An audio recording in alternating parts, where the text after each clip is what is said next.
Shalane was talking about you and how much she enjoys training with you. What are the benefits for you?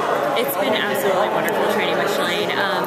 For me, she's the best marathoner in the country right now. She's one of the best distance runners the U.S. has ever had. So having her as a training partner, you can see the obvious benefits for me. I hope that I can push her sometimes too. But yeah, it's been really great because marathon training honestly can become a little bit lonely at times. And so having her there by your side as a teammate and a really good friend, it just makes it go by a lot easier. It's such a tough process to go through that anything you can do to make it a little bit easier, it's just great. So it's been absolutely wonderful having her there. 4 years ago. Am I allowed to bring that up? Oh, yeah. Sorry, you're okay. I mean, you have to sometimes. Yeah. How long did it take you to get over that? It took me a while to get over that one, honestly. I was so dead set on making the marathon team. I still truly believe that it's my event. It was something. Going into that race, I was against 3 incredible women, more than that actually. There are a lot of incredible women in that race. But in order to give yourself a shot, you kind of have to convince yourself that you're going to make it. Because then when it really starts hurting, that's what you have to draw upon to make it happen. And so afterwards, it was a little bit devastating because I didn't have a plan B.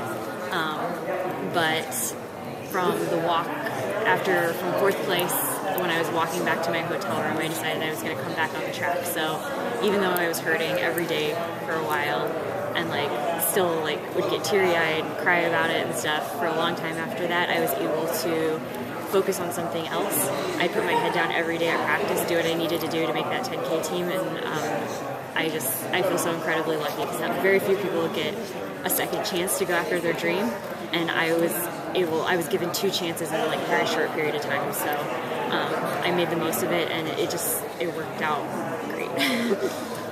Been a lot of discussion about the weather tomorrow. Have you done anything special to acclimate to the heat? Basically, we've just gotten as fit as we possibly can. We've been training in Flagstaff. A lot of the training at altitude, you have some of the same physiological effects as training in the heat. So hopefully that will prepare us. We've also gone down to Phoenix on occasion for key workouts. So we've gotten a little bit of the heat there, but it's going to be hot for everyone. It may be a little bit more uncomfortable than those perfect race days, but I think in the end it's going to turn out the same. Talk a little bit about your move to Portland last year and the dynamic of the group that you train with now. It's been wonderful. It was it was a tough move at the time. It was really hard leaving Providence. I had great training partners, great friends, a wonderful coach there. But as soon as we got there, we knew it was the right move for us. My husband and I, we just absolutely love it. We've been, I can't tell you how welcomed we've felt. And it's been a great experience. So we love it. Yeah, it's an awesome team. Really good group of people. How would you compare your fitness to some of your other marathons? I would say this is definitely, I would say this is probably the fittest I've been. Especially maybe comparable to last trials. So that's the closest I've been. I think I'm a little bit more fit there. So we'll see with that, if that's enough to move up that one spot. How important has visualization been for you for this race, just leading up, going to bed at night and thinking about being on that podium and doing all those turns and everything? It's been very important for me. I actually, we came and toured the course a little over a month ago now. On our way up to Flagstaff the last time we did the whole course. We ran the 6-mile loop a couple times, so we did the 2-mile loop. And then right after that, Jerry printed us off a map of the course. It was sitting on bathroom mirror taped up on the mirror for the past month. And so every time I would look at it, I think about different parts of the course. We did a little bit of it this morning. It's definitely fresh in my mind, and it's a big part of every race. I love going in, knowing what to expect and feeling prepared. And what is going to be the final thoughts you have going to bed tonight? It will be. In my mind, I'll go over the course one last time, and then at that point, I'll try and just relax, forget about it completely, think about something else. and go to sleep, and then wake up and I'll be ready to go. Why do you say you were a little more fit in 2012 coming into the trials? I would not say I was a little more Or fit. you said more ready? No, I said I was more fit this time. Oh, I this think time, I'm more okay, fit this sorry. time. However, I'm going to see if that translates over to we'll see how it translates. So, yeah, sorry, I did not. Yeah, no, I think I'm more fit this time. But some of my workouts in 2012 were comparable to some of the workouts I've done this time around. You've been around some top marathoners, Dina and Mammoth, Kim Smith and Providence, now Shalane. What's the biggest difference you see in training with Shalane from past experiences? So I would say Shalane and Dina are very, very similar in their approach to the marathon. Kim is definitely, she's a little bit different. They're very, very meticulous in everything they do. They take it at a very serious approach. I think Dina shows a little bit. They're actually have very similar personalities as well. I think Dina, when she comes to races, she shows a little bit of her more relaxed side, whereas Shalane shows a little bit more of her serious side.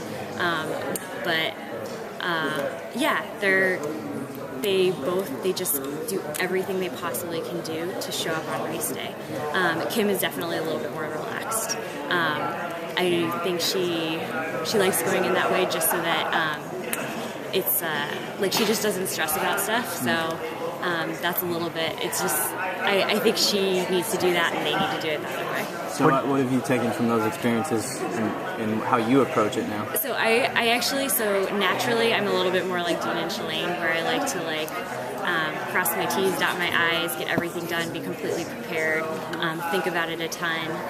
But at the same time, I learned a lot from Kim, where it's like, if you can't control it, you can't control it. In the end, you just have to go out there and be really, really tough. So it's different approaches, but they're all incredible athletes. What do you think is the most difficult workout that you've done in preparation? What is the most difficult workout? We've done a lot of really difficult workouts. Honestly, with marathon training, it is a day in, day out process where you're just pretty much always tired.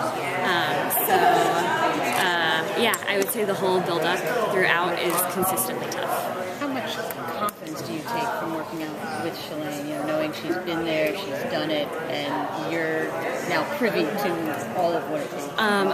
It has given me so much confidence training with her. Every day, we do just about everything together. There have been a couple workouts where we've had to split up a little bit, but really it's pretty much every step is with her, and she's someone who consistently gets it done. So I just kind of watched what she was doing. I tried to get in there as much as possible, and it's really given me a ton of confidence. I actually was going to do a fall marathon just to kind of get over Boston and everything, and when I decided to start training with her, I was like, you know what, I don't even need that now, because if I'm training with Shalane, that's all the confidence I need. How do you think that'll play out on the course after training with Shalane, and if that'll be more of a motivating factor or even more of a competitive? It will be hugely motivating having her out there. When you run that much with someone and you work so hard with that person, and you see them working hard, and you see them doing the work day in and day out, just 24 hours a day, basically, you're living the life for months on end to try and have this one day go as well as possible. You become just as invested in them as you do yourself. So we're going to get out there, we're going to work together as much as we can, and honestly, just having her there, it'll be a little bit of a comfort, because I know how I can kind of line up with her and stuff. I'm sorry, one more. Obviously, you guys have a really great rapport with one another, it sounds like, and I was wondering, is there any underlying tension of whether one makes it versus the other in the top three? We haven't really even talked about that. We have mentioned it would be absolutely heartbreaking if one of us made it and one of us didn't, because a big thing is we really, really want to do this next movement together. It's so much better with a friend. So we both want each other to be on the team. I know she's got my back just as much as I've got hers, and we're gonna make it happen. And when she did her interview on the phone, I know you weren't there, but she and Ned did a phone interview with the press. She said that you guys had basically given up all creature comforts to do holidays or anything this year. Yep. You didn't go home. You just trained all the way through. Once you both make the team this time, are you going to take some time off before you start doing that again? Because I'm sure in preparation for Rio, you'll be doing the same thing. Absolutely. This is honestly like this training segment has been easier on me mentally just because Shalane has been there. So it's not like one of those things where I'm like, oh, I can't wait for this to be over so I can just take a break. However, that being said, it is really important to rest your body and rest your mind and take a break after these events so that you can give it 100% when you start up again training. So no matter what, after this, I will be taking a break. And me and Alistair will be doing some celebrating for the Thanksgiving and Christmas and New Year's all the things you birthdays. missed. So Because I know she said you guys didn't do Christmas. I mean, you just sort of trained through like we the trained days through didn't it. exist. We doubled on Christmas. So. This is our big holiday. So this is what we're going to be celebrating.